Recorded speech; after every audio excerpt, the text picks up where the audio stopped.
Her family sold her like property. But the man they sold her to? He's the leader of the most feared biker gang in America. Everyone expects him to hurt her. But instead, he gives her food, a room, and something she's never had before: respect. She's trembling in a world of leather, tattoos, and thunderous engines. Yet somehow, the most dangerous man alive treats her like royalty. But just when she starts to believe she's safe, her past comes roaring back. The same people who sold her now want her back, and this time they want blood. Why would a man who's lost everything risk his life for a stranger? And can the girl who was treated like nothing truly believe she's worth saving? Because when the angels of hell rise to protect innocence, heaven itself might be watching. Drop a comment below and share which part of the world you're tuning in from today. If you enjoy stories like this, don't forget to subscribe for more. The Oklahoma sun beat down mercilessly on the rusty metal roofs of Pine Haven Trailer Park. Inside Unit 22, Callie Mae Harper worked her raw knuckles against stubborn stains on the linoleum floor. The sharp smell of bleach made her eyes water, but she kept scrubbing. It was better to focus on cleaning than to think about the raised voices outside. Her Uncle Vernon's words drifted through the thin walls. Payment and debt were familiar enough. They haunted every conversation lately. But when she heard "girl," Callie's hand froze mid-scrub. Her heart stumbled in her chest. The door banged open. Harsh sunlight flooded the dim kitchen, and rough hands grabbed her arms. "Get up!" Vernon barked, yanking her to her feet. The cleaning rag fell from her fingers, leaving a wet splat on the floor. Blinking against the bright afternoon light, Callie found herself facing a wall of leather and denim.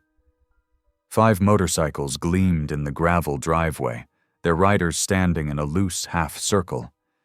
They looked like dark angels of judgment, faces weathered and arms crossed. But it was their leader who made her breath catch. He towered over the others, broad-shouldered and still as stone. Tattoos snaked up his neck and disappeared into his dark beard.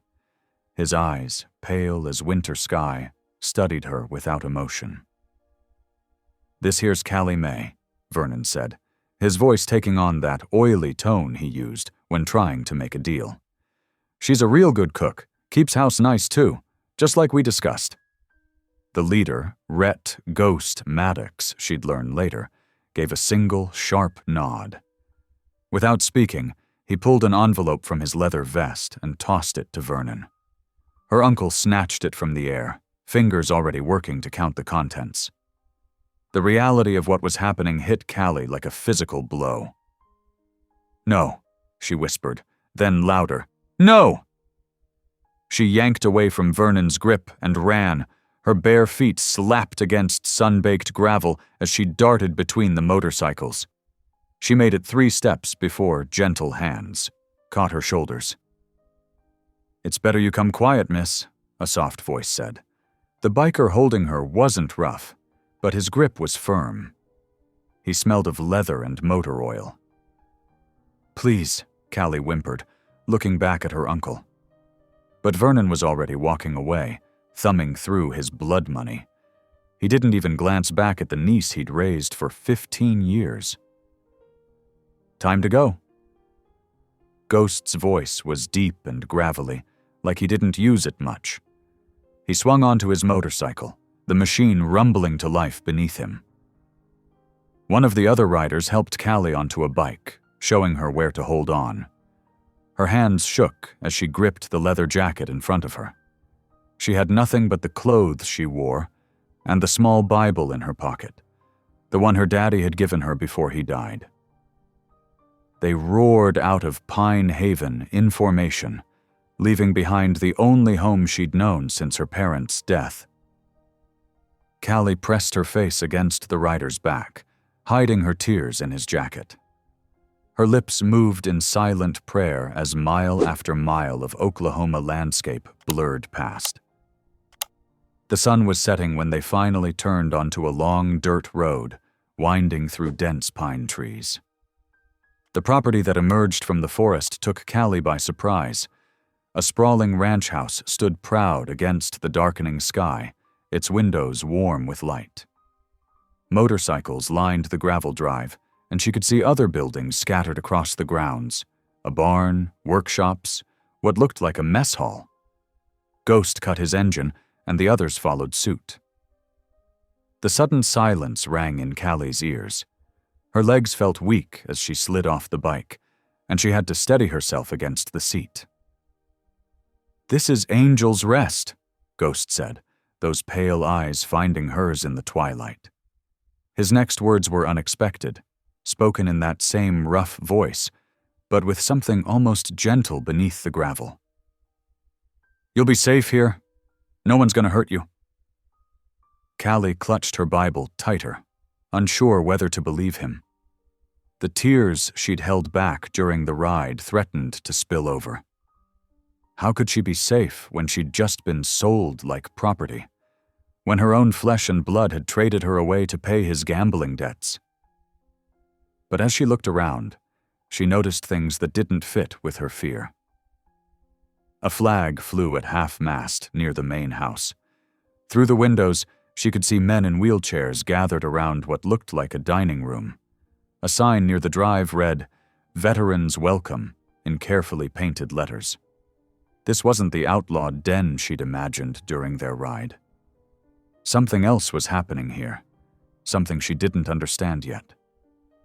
Callie took a deep breath, feeling the worn leather of her daddy's Bible under her fingers. She'd always believed God had a plan, even in the darkest times. Maybe, just maybe, this was part of it. The other riders began moving toward the house, their boots crunching on gravel. Ghost remained, watching her with those unreadable eyes. "Kitchen's through there," he said, nodding toward a side door. "Get settled in. We serve breakfast at 600 hours." With that, he turned and walked away, leaving Callie standing in the growing darkness. She looked up at the stars just beginning to peek through the purple sky, whispering one more prayer. Not for rescue this time, but for understanding, for strength, for whatever lay ahead in this strange new chapter of her life. Sunlight crept through thin curtains, waking Callie from a restless sleep. For a moment, she couldn't remember where she was. The bed was softer than her lumpy mattress at Vernon's, and the room smelled of pine cleaner instead of mildew. Then yesterday's memories crashed over her like a wave. She sat up, taking in her surroundings properly for the first time. The room was small but tidy, with freshly painted white walls and worn but clean floorboards. A dresser stood against one wall, its wood scratched but solid. The window looked out over the ranch grounds, showing her a view of pine trees and mountains in the distance. When she tried the door, the handle wouldn't turn. Locked. Her heart started racing until she spotted a small bathroom attached to the room. At least she wasn't completely trapped. After washing her face with cold water, Callie heard footsteps in the hallway. A key rattled in the lock, and she backed away from the door, pressing herself against the far wall. The woman who entered wasn't what she expected. Middle-aged with graying hair pulled back in a practical braid, she wore jeans and a faded t-shirt that said, "Angel's Rest Kitchen Staff." Her face was weathered but kind, laugh lines creasing the corners of her eyes. "Morning, honey. I'm Jess Cooper." She carried a tray loaded with breakfast, eggs, toast, and what smelled like real coffee. "Thought you might be hungry." Callie's stomach growled in response. She hadn't eaten since yesterday morning. "I don't bite," Jess said, setting the tray on the small table by the window. "And neither does anyone else here, despite how they might look." She pulled out one of the chairs. "Sit. Eat while it's hot." Hesitantly, Callie approached the table. The food looked good. The eggs perfectly scrambled, the toast golden brown. Thank you, she whispered, sliding into the chair. Ghost said Vernon hadn't been feeding you proper. Jess's voice held a note of anger. That man's got a lot to answer for. Callie picked up her fork, trying not to show how her hand trembled. You know my uncle? Know of him. He's got a reputation around these parts. Jess's lips tightened.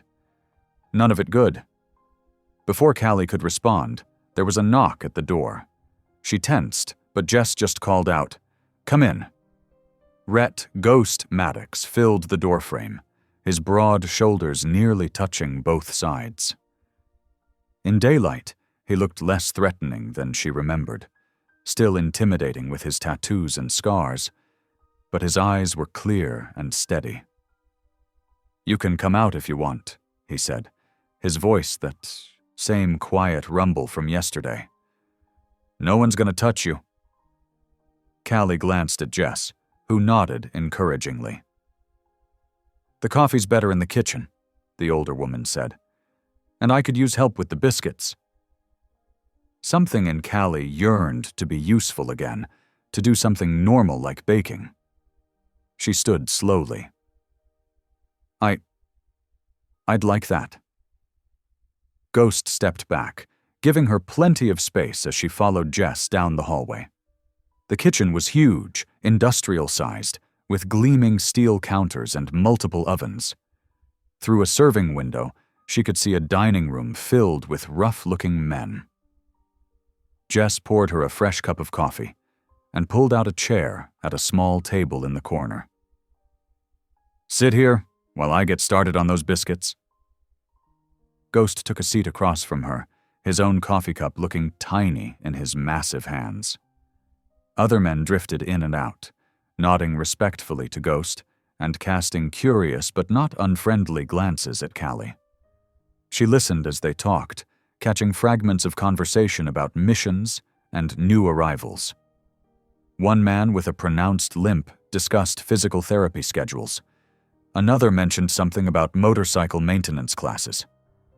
Finally, her curiosity overcame her fear. You help soldiers? She asked Ghost. He studied her for a long moment before answering. Men who lost their war but still need a fight worth fighting. His voice held a weight of understanding that made her think he might be one of them himself. As the morning wore on, Callie helped Jess in the kitchen, finding comfort in the familiar routine of cooking. But by afternoon, the emotional toll of everything caught up with her. She found herself in the laundry room, hidden behind stacks of sheets, letting out the tears she'd been holding back. She didn't hear Ghost approach until his shadow fell across the floor.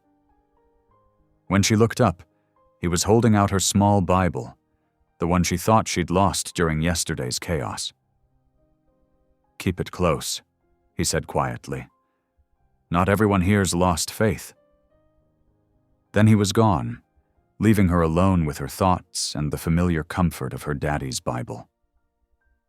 That evening, Callie stood at her bedroom window, watching men work on motorcycles in the yard below. Their movements were purposeful, some teaching others, all focused on their tasks. She could see wheelchairs now, and crutches leaned against workbenches. This wasn't the horrifying place she'd imagined when Vernon had sold her, but the door to her room still locked from the outside, and she couldn't leave the property. She wasn't in a brothel, but she wasn't free either. The realization sat heavy in her chest as she watched the sun set behind the pine trees, painting the sky in shades of orange and purple. She touched the small Bible in her pocket, drawing strength from its presence. The day's observations tumbled through her mind. The veterans working on bikes, the physical therapy schedules, the way everyone treated Ghost with respect rather than fear. There were layers here she didn't understand yet, but one thing was clear. This place, whatever it was, served a purpose beyond what she'd initially assumed. A knock at her door announced Jess bringing dinner. You did good today, honey, the older woman said, setting down a plate of pot roast. Rest up. Kitchen opens early tomorrow. Callie nodded, grateful for the kindness but unable to forget that she was still, essentially, a prisoner. She ate her dinner watching the last of the daylight fade, trying to reconcile the compassion she'd witnessed with her current situation. The sound of motorcycles rumbled in the distance as night settled over Angel's Rest. Callie changed into the clean nightgown Jess had provided, said her prayers, and climbed into bed. The sheets were soft, the pillow comfortable, but sleep remained elusive as she tried to make sense of her new reality. She wasn't in danger, at least not the kind she'd feared. But she also wasn't free to leave, and that contradiction troubled her as she finally drifted off to sleep, her daddy's Bible tucked safely under her pillow. The next 2 days settled into a rhythm at Angel's Rest. Callie found herself falling into step with Jess's kitchen routine, finding comfort in the familiar motions of cooking and cleaning. The work kept her hands busy and her mind from dwelling too much on her situation. "Honey, can you start chopping those onions?" Jess called out early Wednesday morning. "We've got 30 hungry men to feed before noon." Callie grabbed a knife and began working, her movements precise and practiced. Through the serving window, she could see Rhett, Ghost, as everyone called him, talking with some veterans. Every time she glanced his way, he seemed to look anywhere but at her, his steel blue eyes deliberately avoiding contact. "He's not as scary as he looks," Jess said softly, noticing Callie's gaze. "Just complicated." The morning passed in a blur of activity. Pancakes and eggs for breakfast, then immediate prep for lunch. The kitchen was hot and busy, but Callie found herself enjoying the work. It felt good to be useful, to hear the appreciative murmurs from the men as they ate. That afternoon, while carrying trash to the dumpster behind the kitchen, Callie heard voices around the corner. 2 bikers were taking a smoke break, unaware of her presence. "Can't believe it's been 5 years since Ghost lost them," one said, exhaling a cloud of smoke. "Yeah, Sarah and little Jenny. Drunk driver crossed the center line, hit him head on. Ghost was overseas when it happened. That's what changed him, you know? Used to be different before. Laughed more, talked more. Now he just exists. Yeah, threw himself into the veteran program after that. Guess helping broken men helps him cope with being broken himself." Callie stood frozen, the trash bag heavy in her hands. Sarah and Jenny, a wife and daughter. The pieces of Ghost's puzzle were starting to fall into place. His coldness, his distance, the pain she sometimes glimpsed in his eyes when he thought no one was looking. That evening, after the kitchen was cleaned, and most of the men had retired to their quarters, Callie found Ghost sitting alone on the back porch. The setting sun cast long shadows across his face, highlighting the scars that marked his skin. "Thank you," she said softly, "for letting me stay here." He cut her off before she could say more. "Don't thank me. Just stay out of trouble." But despite his harsh words, she noticed his voice had softened, lacking its usual edge. Movement caught her eye, a scraggly brown dog limping across the yard. Ghost noticed it too, rising slowly from his chair. The dog cowered slightly but didn't run as he approached. "Easy there, boy," he murmured, his voice gentler than Callie had ever heard it. He knelt beside the animal, carefully examining its leg. "Looks like a clean break. We can fix this." Callie watched from the porch as Ghost scooped up the dog, speaking to it in low, soothing tones. He carried it to a shed and emerged with a first aid kit, then spent the next 30 minutes cleaning and splinting the leg. His huge hands, capable of so much damage, moved with surprising tenderness. "You're not who they say you are," Callie whispered, more to herself than to him. Ghost looked up, meeting her eyes for the first time in days. "Don't believe everything you hear." He shrugged, turning his attention back to the dog. As darkness settled over Angel's Rest, Callie returned to her room. The door still locked behind her, but somehow it felt less like a prison tonight. She sat by her window, watching the last traces of sunlight fade from the sky. The stray dog lay sleeping on Ghost's porch, its splinted leg carefully positioned. For the first time since arriving, her evening prayers changed. Instead of asking for her own protection or release, she found herself whispering words for him, for the man who carried so much pain behind his stern exterior, who showed such gentleness to a broken creature. "Lord," she whispered, "help heal his hurts. Help him find peace." Her hand rested on her Bible as she watched Ghost's silhouette move across his porch, checking on the sleeping dog one last time before heading inside. The night was quiet, except for the chirping of crickets and the distant sound of motorcycles on the highway. Callie remained at her window long after darkness fell, her thoughts on the complex man who ran this place, a man who could be both captor and protector, both fearsome and gentle. Perhaps, she realized, they were all more complicated than they appeared on the surface. The days at Angel's Rest fell into a gentle rhythm. 1 week passed, and Callie found herself settling into a routine that brought unexpected joy. The kitchen became her sanctuary, a place where she could create nourishing meals for the steady stream of veterans who came seeking healing and hope. Every morning, she woke before sunrise to help Jess prepare breakfast. The older woman had become both mentor and friend, teaching Callie the intricacies of cooking for large groups. But it was more than just feeding bodies. Callie discovered she had a gift for feeding souls, too. This particular morning, she stood at the industrial-sized counter, flour dusting her arms as she taught Tommy, a young veteran with haunted eyes, how to knead bread dough. His hands trembled slightly. They often did. But the repetitive motion seemed to calm him. "That's it," Callie encouraged softly. "Just fold and push, fold and push. Feel how the dough changes under your hands?" Tommy nodded, a small smile breaking through his usual blank expression. "It's peaceful," he admitted. "Never thought I'd be baking bread." "Sometimes peace comes in unexpected ways," Callie replied, remembering her own journey from fear to finding purpose here. From his position near the dining room entrance, Rhett watched the scene unfold. His face remained impassive, but something in his eyes softened as he observed Callie's gentle guidance. She caught him looking and offered a small smile.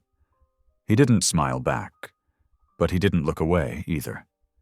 The morning progressed smoothly until the rumble of unfamiliar motorcycles shattered the peace. Callie's hand stilled in the dough as 3 bikes pulled up outside. 2 she didn't recognize, but the third made her blood run cold. Vernon. She watched through the kitchen window as her uncle dismounted, flanked by 2 men wearing rival gang patches. Their leather vests displayed the grinning skull emblem of the Reapers. Vernon's swagger couldn't hide his nervousness around such company. Rhett emerged from his office, his presence commanding immediate attention. The kitchen fell silent as everyone watched through windows and doorways. "You ain't welcome here," Rhett's voice carried clearly across the yard. Vernon's fake charm oozed like oil. "Now, Ghost, that's no way to treat guests. I've just come to collect what's mine." "She ain't yours." Rhett's voice dropped dangerously low. "Not anyone's." "I sold you a cook," Vernon argued, gaining courage from his dangerous companions. "But seems you're running some kind of charity operation here. That wasn't our deal." One of the Reapers stepped forward, his voice mocking. "Way we see it, you owe protection money now. Running a business in our territory comes with costs." "This ain't your territory," Rhett stated flatly, "and we don't pay protection. To anyone." The second Reaper spat on the ground. "Maybe we need to help you reconsider that position." "Maybe you need to leave," Rhett answered, his stillness more threatening than any movement could be. "Now." Vernon's face twisted with spite. You think you're better than us with your veteran charity work? You're still just thugs playing pretend heroes. Several of Rhett's men had emerged, creating a solid wall of support behind their leader. The Reapers assessed the situation, clearly outnumbered. "This ain't over," one growled as they backed toward their bikes. "Nobody disrespects the Reapers without consequences." Vernon climbed onto his bike last, shooting a venomous look toward the kitchen where Callie stood watching. "You'll regret this," he called out to no one in particular before gunning his engine. The sound of motorcycles faded into the distance, but the tension remained. Callie's hands shook as she gripped the counter. Tommy placed a steady hand on her shoulder. Roles reversed as he offered comfort. That evening, after the kitchen was cleaned and most residents had retired, Callie sat alone on the back porch steps. The night air carried the scent of pine and approaching rain. She heard Rhett's footsteps before she saw him, recognizing the measured pace. He lowered himself to sit beside her, leaving careful space between them. For several minutes, they sat in silence, watching lightning flicker in distant clouds. "I'm sorry," he finally said, his voice rough with emotion, "for all of it, for buying you like property, for getting you mixed up in this mess."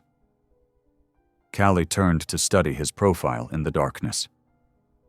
"You don't owe me anything," she replied softly.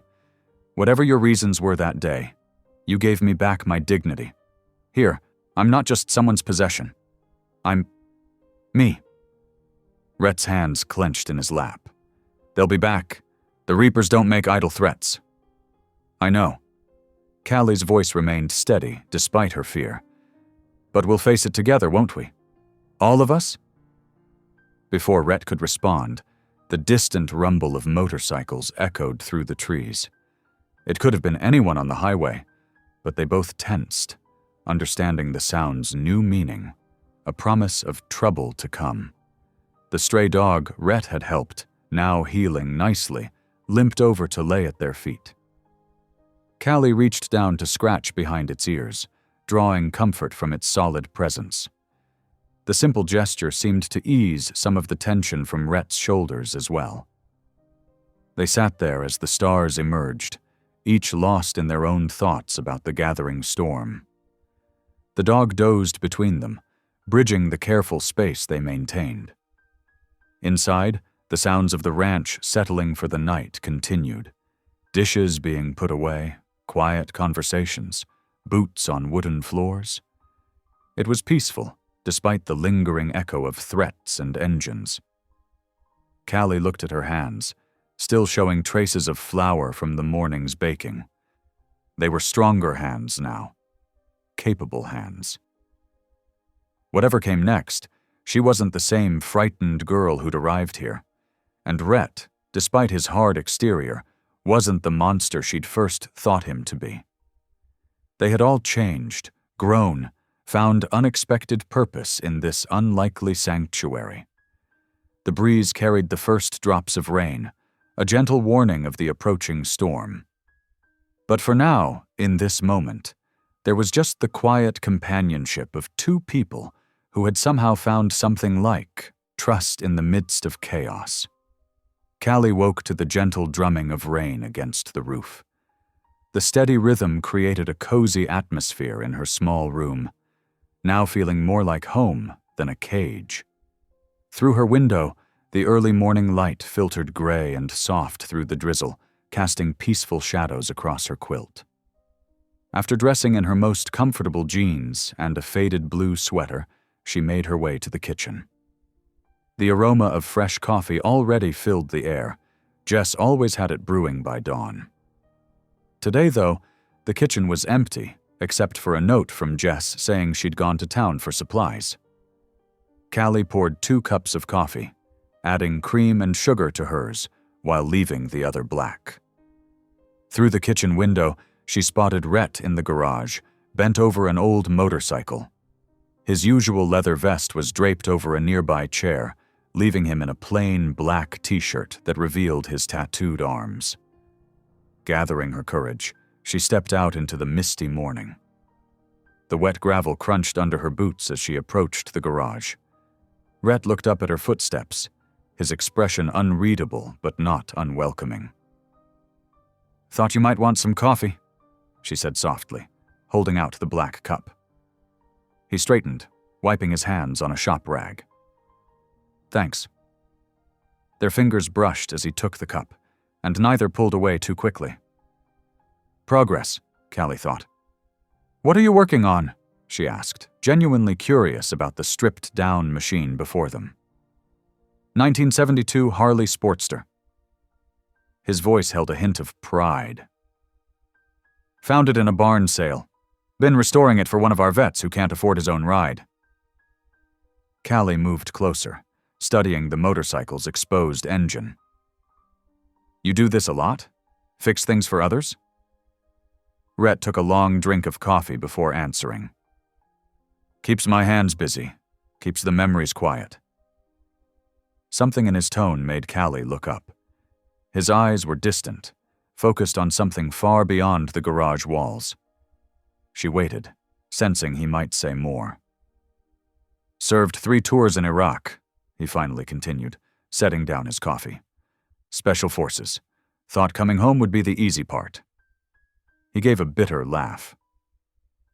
"Wasn't ready for how quiet everything felt, how normal people expected me to be."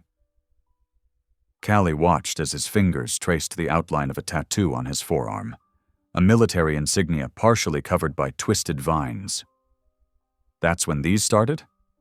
He nodded. "Thought if I covered enough skin, maybe the pain would stay buried." His eyes met hers. "Stupid, right?" "You can't bury pain under tattoos," she said softly, surprising herself with her boldness. "Trust me, I tried burying mine under silence and prayers. Pain needs air to heal, like any wound." The ghost of a smile touched his lips. "When did you get so wise?" "Oh, probably somewhere between being sold to a biker gang and learning to make meatloaf for 50 hungry veterans," she teased gently. His smile grew more real, transforming his whole face. "Speaking of which, we've got that lunch today. You sure you're up for it?" "Try and stop me," she grinned, already planning the menu in her head. By noon, the kitchen was alive with activity. Callie had spent the morning preparing enormous pots of homemade chicken soup and fresh bread. The rain had cleared, bringing more veterans than usual seeking a hot meal and friendly faces. Her laughter rang out as she served bowls of steaming soup, chatting easily with the men who now felt like extended family. Even the toughest-looking bikers seemed to soften in her presence, sharing stories and jokes across the long tables. She noticed how Rhett watched her from his usual corner, something new in his expression. Pride, maybe, or wonder at how naturally she fit into this world that should have terrified her. As the afternoon wound down and the last veterans departed with leftovers and heartfelt thanks, Rhett appeared in the kitchen doorway. "Got something to show you, if you're interested." Curious, Callie followed him outside. The rain had left everything fresh and gleaming, the air clean and cool. In the field behind the garage stood a smaller motorcycle than his usual ride.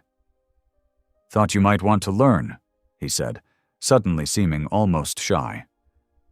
"If you're staying, you should know how to ride." Her heart jumped at both the offer and the implication that he wanted her to stay. "I'd like that," she managed to say. He helped her mount the bike, explaining the basic controls. Then he climbed on behind her, his chest warm against her back as he reached around to guide her hands on the handlebars. "Clutch with your left hand," he murmured near her ear. "Throttle with your right. Easy now." The engine rumbled to life beneath them. With Rhett's steady guidance, Callie found herself slowly circling the field, gaining confidence with each pass. His presence was both reassuring and distracting. She couldn't remember the last time she'd been this aware of another person. Later, as they shared a simple dinner of soup and bread in the kitchen, Jess watched them with knowing eyes. The easy comfort that had developed between them during the riding lesson lingered, showing in small ways, passed salt without asking, shared glances, the way they both leaned slightly toward each other while talking. "Well, well," Jess drawled, her eyes twinkling. "Ain't this cozy?" Rhett's ears reddened visibly. He stood abruptly, mumbling something about checking the perimeter before striding out, leaving his half-finished bowl behind. Callie watched him go, her own cheeks warm. Jess's gentle laughter filled the kitchen. "Don't worry, honey," the older woman said kindly. "That man's just remembering how to feel again. Sometimes that's scarier than any fight." Callie nodded, touching her fingers to the warm mug of tea before her, still feeling the ghost of Rhett's hands guiding hers on the motorcycle. Something fragile and new had awakened between them today. Something that felt both thrilling and terrifying in its possibility. The late afternoon sun filtered through the trees, casting dappled shadows across the overgrown path as Callie wandered the far reaches of the ranch property. She'd taken to exploring during her free moments, finding peace in these quiet walks away from the constant rumble of motorcycles. That's when she saw it, a small wooden structure nearly hidden behind years of untamed vegetation. Her heart quickened as she recognized the distinctive shape of a chapel steeple poking through the greenery. Drawing closer, Callie pushed aside hanging vines to reveal weathered double doors. They creaked open at her touch, releasing a musty smell of abandonment. Dust motes danced in the rays of sunlight that penetrated through grimy windows. 6 short rows of wooden pews faced a simple altar, everything coated in a thick layer of gray. "Oh," she breathed, her voice echoing slightly in the empty space. Despite its neglected state, there was something holy about this place, something that called to her soul. Without hesitation, Callie rolled up her sleeves and got to work. She found cleaning supplies in a small closet, probably untouched for years. Hour after hour, she scrubbed and swept, opened windows to let in fresh air, and cleared away cobwebs. Her muscles ached, but her spirit soared with purpose. As she worked, she began to sing softly, an old hymn her grandmother had taught her before passing away. "Amazing grace, how sweet the sound." The words floated through the chapel, seeming to breathe new life into its tired walls.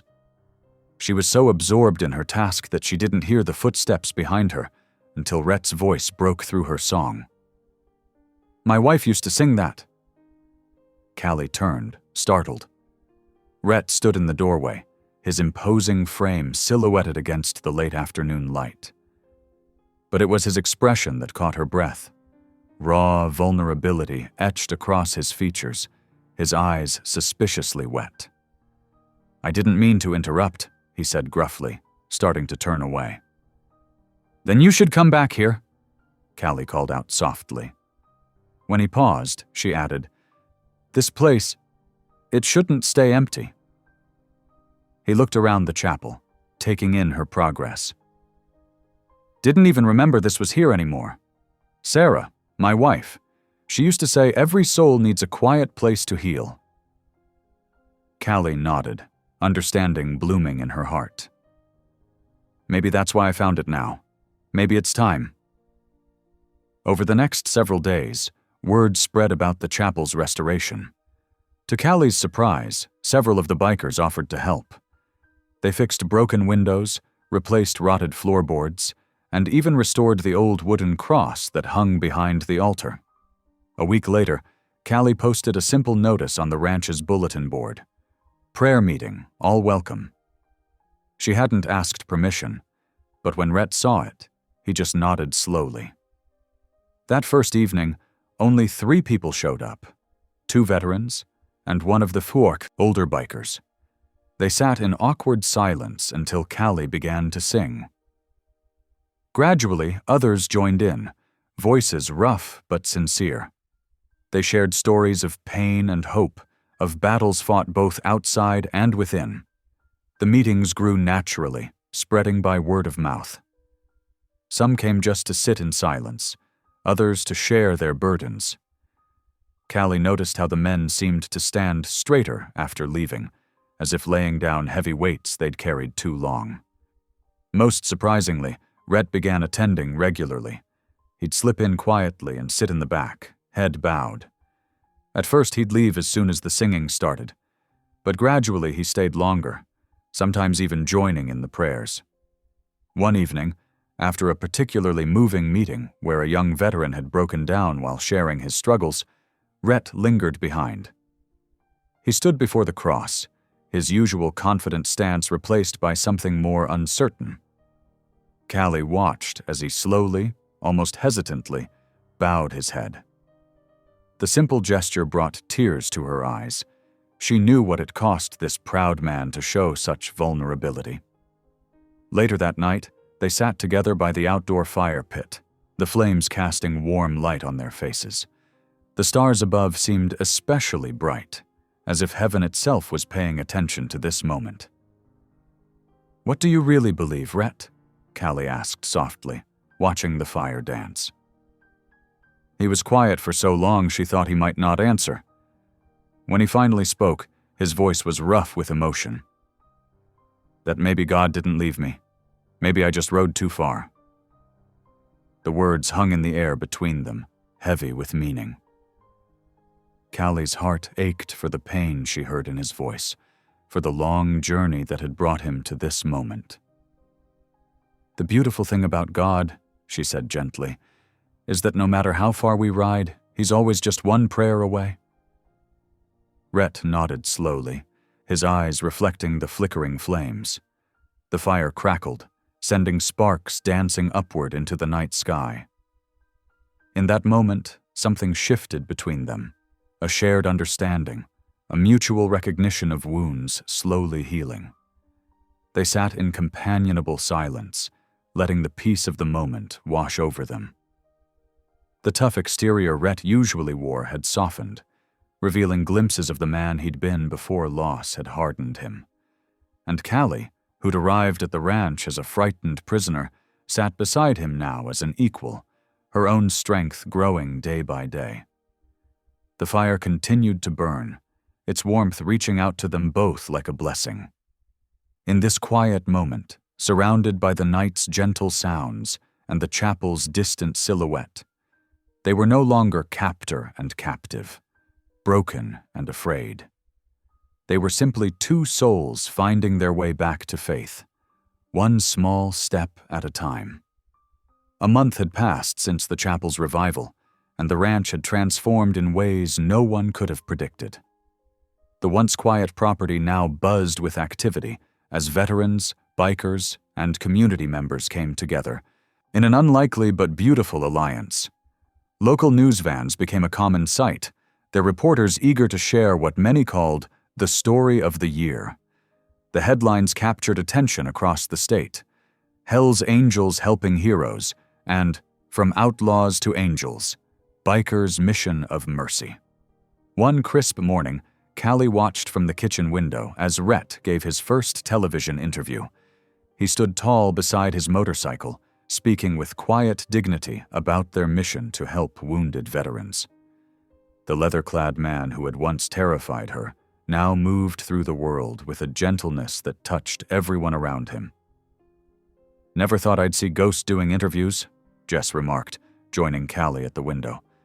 "That man used to dodge cameras like they were bullets." Callie smiled, her heart swelling with pride. "People can change when they remember who they really are." The publicity brought unexpected blessings. Donations began flowing in, first as a trickle, then a steady stream. Local businesses offered supplies, food, and support. Even some churches that had once shunned the bikers now reached out to help. Inspired by this outpouring of generosity, Callie approached Rhett with an idea. "Let's host a charity event," she suggested one evening. "Something big, music, food, open to everyone. Show people what we're really about." Rhett considered it carefully, then nodded. "Make it happen." Callie threw herself into the preparations. She coordinated with local food banks, organized volunteers, and transformed the chapel grounds into a welcoming space for celebration. Strings of lights were hung between trees, creating a warm glow that seemed to bridge heaven and earth. The day of the event arrived clear and bright. Tables groaned under the weight of donated food, and the smell of barbecue filled the air. Veterans mingled with bikers, church ladies chatted with leather-clad riders, and children played freely among them all. As twilight approached, local musicians took turns performing on the small stage they'd set up near the chapel. The music ranged from country to gospel, each song adding to the atmosphere of joy and healing. Callie had planned to stay in the background, but when one of the veterans requested "Amazing Grace," all eyes turned to her. She knew it was Rhett's late wife's favorite hymn. He'd mentioned it once, almost in passing. Taking a deep breath, she stepped onto the stage. The crowd fell silent as the first pure notes filled the air. "Amazing Grace, how sweet the sound that saved a wretch like me." Her voice carried across the grounds, clear and true. As she sang, she caught sight of Rhett standing at the back of the crowd. His usual stoic expression had crumbled, tears streaming openly down his face. "I once was lost, but now am found, was blind, but now I see." The words seemed to touch something deep in everyone present. Hardened bikers wiped their eyes openly, and veterans stood straighter, as if the music itself was healing old wounds. When the last note faded, there was a moment of profound silence before the applause began. Callie stepped down from the stage, her own eyes wet with tears. She made her way through the crowd, accepting hugs and thanks, but her gaze remained fixed on Rhett. He met her halfway, not bothering to hide his emotion. Without a word, he took her hand and led her away from the crowd, toward a quiet spot beneath the stars. They walked in silence until they reached a small clearing where the music became a distant melody. Above them, the night sky sparkled with countless stars, as if heaven itself was celebrating with them. "Sarah loved that hymn," Rhett said finally, his voice rough with emotion. "Used to sing it to our little girl every night." He turned to face Callie, his eyes reflecting starlight and tears. "I thought those memories would destroy me, but hearing you sing, it was like a gift, like they were both here, smiling down on us." Callie reached up to touch his face, gently wiping away a tear. "They are here, Rhett, in every veteran you help, every life you change." He caught her hand in his, holding it against his chest. "You made me remember I'm still human," he whispered. "After Sarah died, I turned to stone. Thought it was safer that way. But you brought me back to life." "And you made me feel safe again," Callie replied softly. "When Vernon sold me, I thought my life was over. But you gave me back my dignity, my strength." Rhett moved closer, his free hand coming up to cup her face. The tough biker was gone, replaced by a man whose heart was fully exposed, vulnerable and beautiful in its honesty. When their lips met, it was gentle, almost trembling, a kiss born of shared pain and healing, of two broken souls finding wholeness in each other. The stars seemed to shine brighter, blessing this moment of pure connection. When they finally parted, Rhett pressed his forehead to hers. "You'll never be owned again," he whispered with fierce tenderness. "You're my queen." Their second kiss was deeper, a promise sealed beneath the vast Oklahoma sky.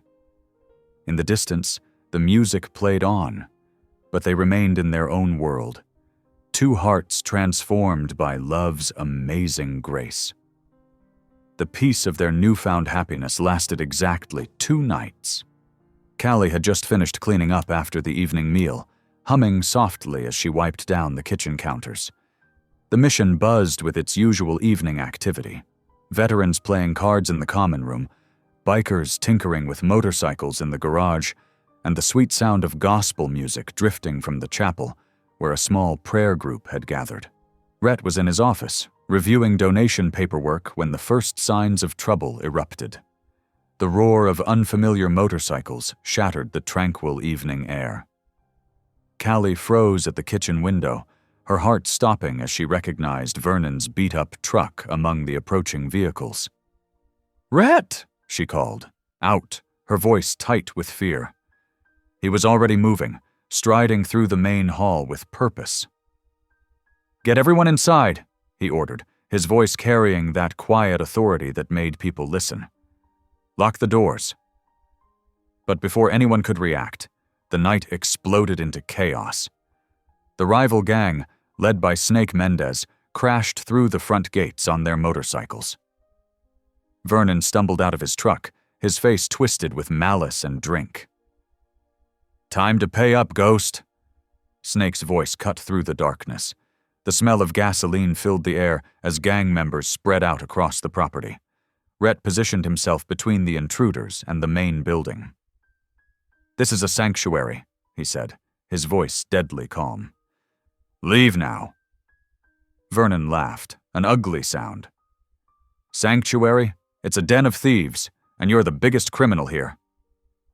The first bottle flew through the chapel window. Glass shattered, and flames erupted instantly, feeding on the old wood. Screams filled the air as people rushed from the building. "No!" Callie cried out, watching in horror as more Molotov cocktails ignited the sacred space she'd worked so hard to restore. Rhett moved with lightning speed, directing veterans and other residents to safety, while his loyal bikers formed a protective circle around the main building. But Snake's men were everywhere, wielding chains and crowbars. In the chaos, Vernon made straight for Callie.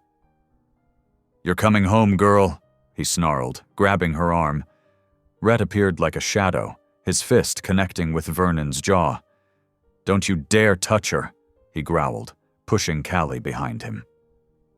The sound of sirens pierced the night, but instead of bringing relief, it only added to the mayhem. Vernon, blood streaming from his split lip, scrambled to his feet as police cars flooded the property. "He's got a gun!" Vernon screamed, pointing at Rhett. "He tried to kill me." Callie looked down in horror to see that Rhett had indeed drawn his weapon, but only after Snake had pulled his first. The police, however, saw only what Vernon wanted them to see, a notorious biker holding a firearm. "Drop the weapon!" Multiple officers trained their guns on Rhett. "Wait!" Callie tried to explain, but her voice was lost in the chaos. "Please, you don't understand." Rhett slowly placed his gun on the ground, his eyes never leaving Callie's. 2 officers rushed forward, roughly pushing him face down onto the gravel. "Don't you touch her!" Rhett shouted, as Vernon made another grab for Callie. "She's not his property." But the police were already leading him away, handcuffs glinting in the firelight. Vernon's triumphant smirk made Callie's blood run cold. Snake and his gang melted away into the darkness, leaving destruction in their wake. The chapel, their symbol of redemption and hope, continued to burn despite the firefighters' best efforts. Callie stood frozen, watching as they put Rhett in the back of a police car. Their eyes met through the window, and in that moment, she saw both love and fear in his gaze. Not fear for himself, but for her. The night stretched into morning, and still Callie remained. She watched the sun rise over the smoldering ruins of the chapel, clutching Rhett's leather jacket that someone had pressed into her hands. The jacket still smelled like him, leather and motor oil, and that indefinable scent that meant safety and love. "You should leave," one of the townspeople told her, eyeing the destruction. "This place is finished. You can't protect a criminal." "He's not a criminal," Callie said firmly, though her voice shook. "He's a good man who saves broken people." But more townspeople came throughout the morning, some curious, others hostile. They whispered and pointed, their judgment clear in their eyes. "Bunch of thugs," one woman said loudly. "Should have known it would end like this." "That biker fellow probably started the fire himself," another added. "Insurance scam, mark my words." Callie wanted to scream at their ignorance, but instead she channeled her anger into action. She began clearing debris, salvaging what she could from the chapel. A few loyal veterans joined her, along with Jess and some of the bikers' wives. When exhaustion finally forced her to rest, she found herself sitting on the chapel steps, still wearing Rhett's jacket. His dog, an old German shepherd named Sergeant, laid his head in her lap, whining softly. "I know, boy," she whispered, running her fingers through his fur. "He saved me when I was lost and scared. When everyone else saw something to use or sell, he saw someone worth saving." She squared her shoulders, determination replacing despair in her eyes. "He saved me. Now I'll save him." Sergeant lifted his head, as if understanding the weight of her promise. Around them, the mission stood wounded but not destroyed. Half the chapel was burned, but its stone foundation remained strong. Like their love, Callie thought, it would take more than fire to destroy what they'd built. She pulled Rhett's jacket tighter around her shoulders, breathing in his scent, drawing strength from the memory of his touch. The morning sun caught the cross that still stood atop the chapel's undamaged bell tower, making it shine like a beacon of hope. In that moment, Callie understood that this wasn't the end of their story. It was just another chapter in their journey toward redemption. She would fight for Rhett the way he had fought for her, with unwavering faith and determined love. The morning sun cast long shadows across the mission's grounds as Callie Mae Harper pushed open the heavy kitchen doors. Her hands, raw and blistered from days of scrubbing soot off the chapel walls, trembled slightly as she lifted a massive pot onto the stove. Today marked 1 week since Rhett's arrest. 7 days that felt like 7 years. She winced as she peeled potatoes, the rough handle of the peeler pressing against her tender palms. The kitchen seemed impossibly large without Rhett's presence. No more quiet morning coffees, no more shared smiles across the room, just empty space and echoing silence. "You're here early again." Jess Cooper's voice came from the doorway. The older woman's face showed concern as she watched Callie work. "The veterans still need breakfast," Callie replied softly, not looking up from her task. "Someone has to feed them." Jess crossed the room, gently taking the peeler from Callie's hands. "Let me see those blisters, honey." She clicked her tongue at the sight. "You're working yourself too hard." "I have to keep things running," Callie insisted, though her voice cracked. "It's what Rhett would want. He'd want you taking care of yourself too." Jess reached for the first aid kit they kept above the sink. "Here, let me wrap those hands." As Jess applied antibiotic cream and gauze, Callie's mind wandered to Rhett, alone in his cell. Was he thinking of her? Did he know she hadn't abandoned him? The morning progressed slowly. Veterans began arriving for breakfast, fewer than before but still loyal to the mission. Callie served bowl after bowl of oatmeal, forcing herself to smile despite her exhaustion. "Thank you, Miss Callie," an elderly Vietnam veteran said as she refilled his coffee. "Don't you worry about Ghost. He's survived worse." Callie nodded, grateful for the encouragement, but unable to speak past the lump in her throat. After breakfast, she made her way to the damaged chapel. The fire had destroyed the eastern wall and much of the roof. but the western side remained intact. Each day, she spent hours cleaning, sorting through the wreckage, salvaging what she could. Her hands stung as she scrubbed black marks off the surviving pews. The physical pain was almost welcome. It distracted from the ache in her heart. "Need some help?" A quiet voice startled her. Sarah Miller, the baker's wife, stood in the doorway. She'd never visited the mission before. I brought some cleaning supplies," Sarah said, holding up a bucket. "And Tom, my husband, he's good with carpentry. He said he might be able to help with some repairs."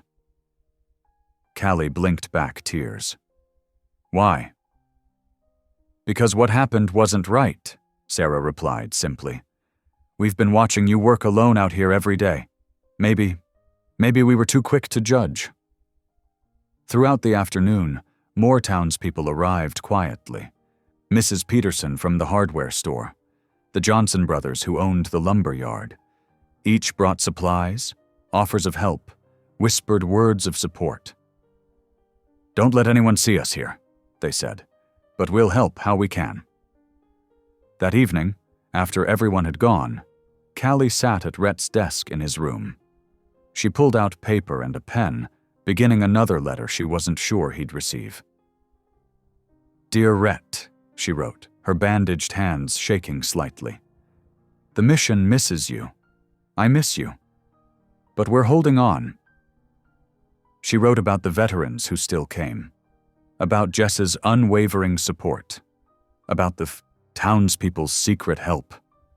She poured her heart onto the page, hoping somehow the words would reach him. When exhaustion finally overtook her, Callie curled up on Rhett's bed. His scent still lingered on the pillows, growing fainter with each passing day. She reached for his Bible on the nightstand, the one she'd found in his drawer, its pages worn from years of handling. Opening it randomly, her fingers traced his underlining, the notes in the margins. Here was proof of the man behind the leather and tattoos, a soul searching for redemption long before she knew him. Thunder rumbled in the distance as Callie knelt beside the bed. Her prayer came from deep within, raw and honest. "God," she whispered into the darkness, "if you can use a biker to save me, you can save him too. Please, please don't let his heart grow hard again. Don't let him lose his faith." Another crack of thunder shook the windows, closer now. Sargent, who hadn't left her side since Rhett's arrest, pressed closer against her legs. "I know you haven't forgotten him," she continued, tears falling freely. "I know you see past what others see. You used him to rescue me when I thought all hope was lost. Now it's my turn to keep his hope alive." Lightning illuminated the room, casting strange shadows on the walls. But Callie felt no fear. Instead, a quiet strength filled her heart. The same strength she'd seen in Rhett when he faced down her uncle, when he protected his veterans, when he rediscovered his faith. She climbed back into bed, pulling his leather jacket over her like a blanket. As rain began to fall, drumming against the roof, Callie held on to her conviction. Tomorrow would bring another day of blistered hands and aching muscles, of serving soup and cleaning ashes, of writing letters that might never be read. But she would endure. She would keep his mission alive. She would prove to everyone that love and faith could flourish even in the hardest soil. Outside, the storm grew stronger. But inside Rhett's room, Callie found peace in her purpose. The thunder's rumble seemed to echo her determination. Change was coming, as surely as the storm. And like the mission itself, she would weather it with unwavering faith. The morning of Rhett's trial dawned crisp and clear. Callie stood before her mirror, smoothing down her one good dress. Navy blue, modest, but resolute like her spirit. 3 weeks of preparation had led to this moment. She arrived at the courthouse steps 2 hours early. Already, a small crowd had gathered. Veterans in wheelchairs, former addicts with clear eyes, volunteers who'd worked countless hours at the mission. They carried handmade signs, "Justice for Ghost" and "Heroes help heroes." "We've got the permits for the vigil," Jess said, handing out candles. "Channel 5 News is setting up now."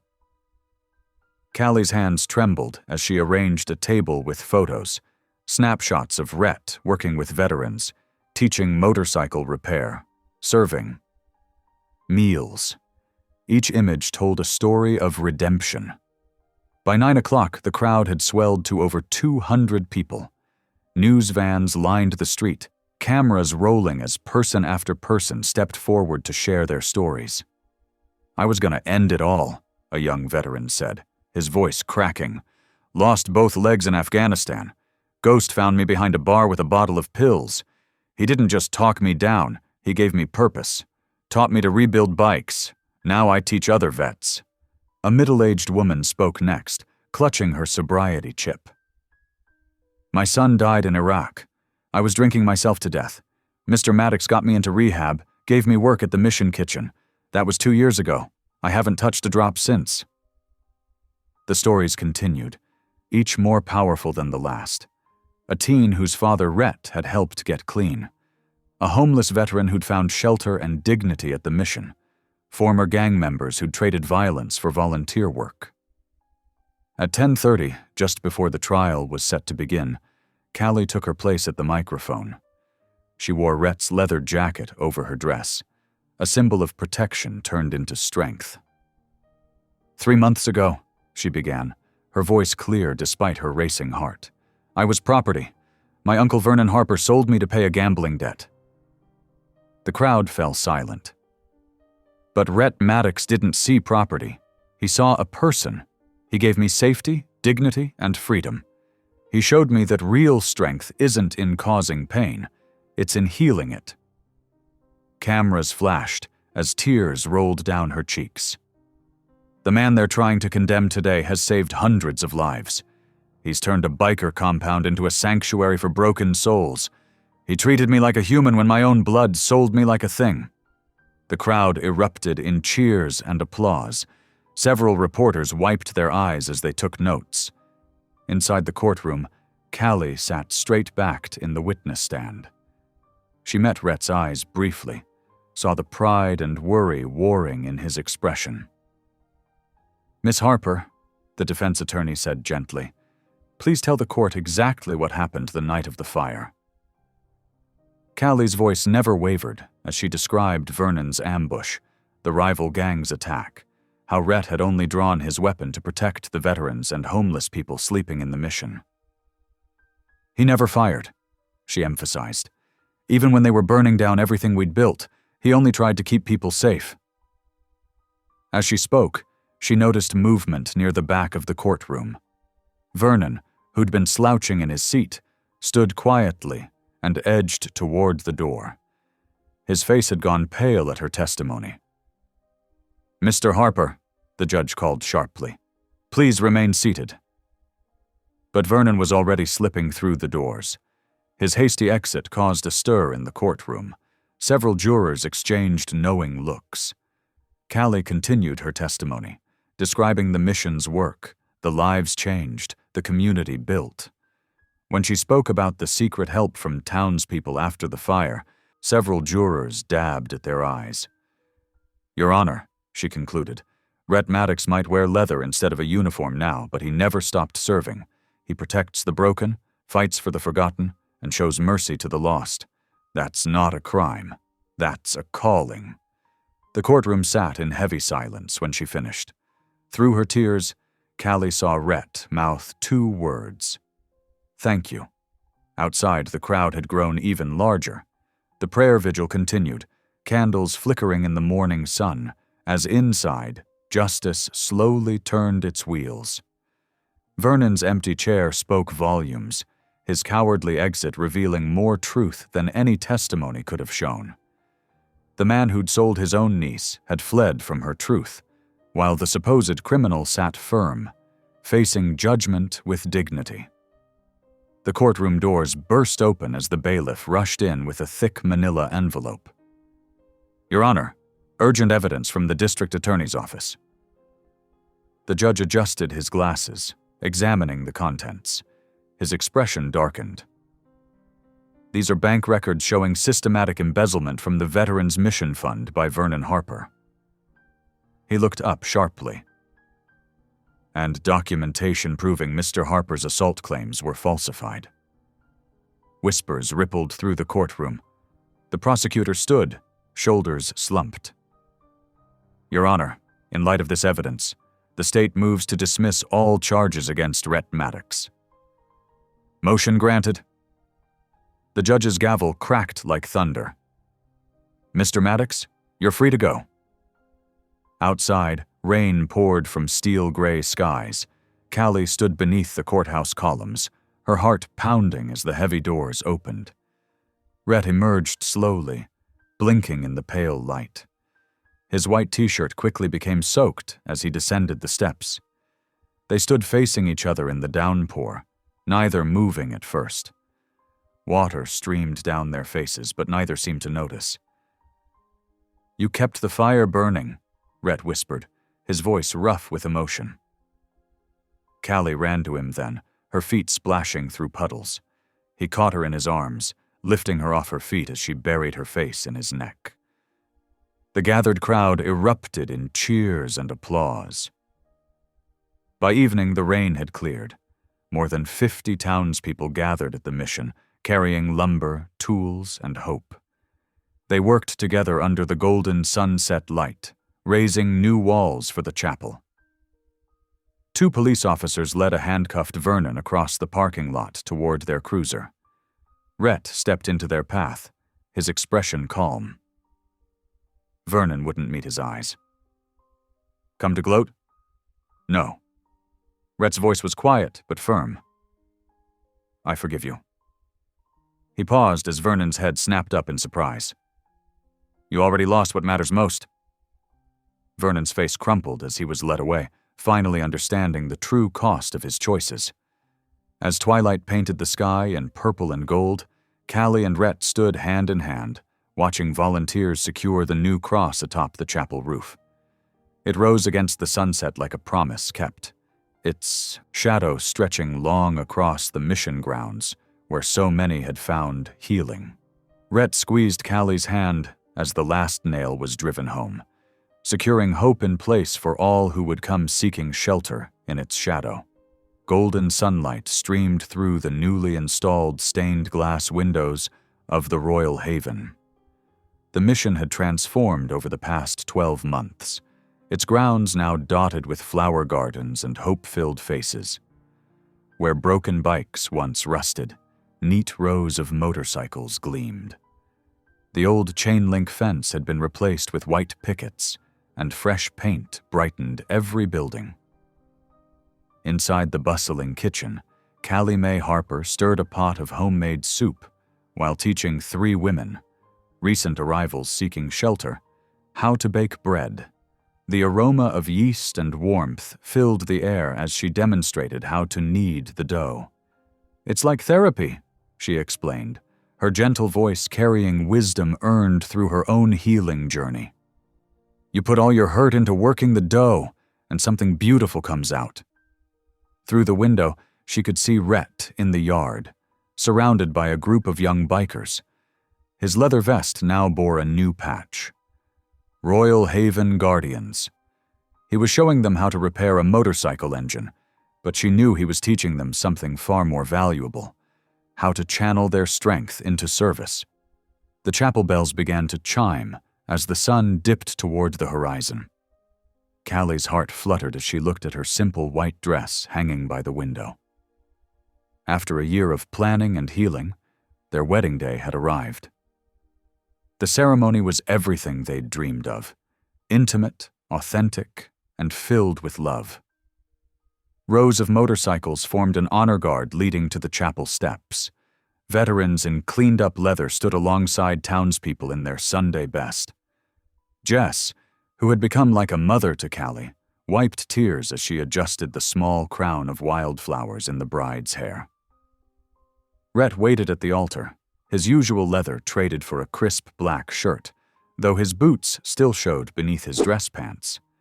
His eyes glistened when Callie appeared in the doorway, backlit by the setting sun. They exchanged vows beneath the cross they'd rebuilt together, their words simple but profound. "I choose you," they promised each other, in freedom and in faith.